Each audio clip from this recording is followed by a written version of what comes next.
ইনজেকশনটা এখনই দিই। চম্পা এটা দিও না, তুমি আবারও ইনজেকশন দিচ্ছ। ম্যাম এটা না দিলে আমি মারা যাব। না না এটা দিও না। ম্যাম হয়েছেটা কি? আপনি এত রাগ কেন করছেন? এই ইনজেকশনটাকে আমি এখনই ভেঙে ফেলবো। ম্যাম ওইটা আপনি ফেলে দিলেন, এখন আমি কি করে বাঁচবো? চম্পা চম্পা উঠো। আর সুনিতা আমি তোমাকে এখনই দেখে নিব।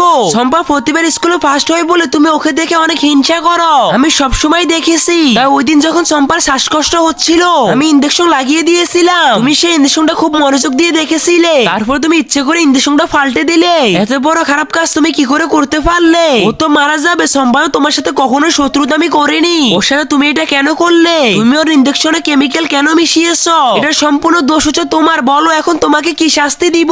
তার আগে আপনি দুধ খেতে ভালোবাসেন নাকি মদ খেতে ভালোবাসেন? যদি দুধ খেতে বলছেন তাহলে ভিডিওতে লাইক দিয়ে চ্যানেলটিকে সাবস্ক্রাইব করে দিবেন। চম্পা তুমি উঠো, তোমার কিচ্ছু হবে না। আমি তোমাকে আসলে ইনজেকশনটা লাগিয়ে দিচ্ছি। এখন তুমি তাড়াতাড়ি সুস্থ হয়ে যাবে।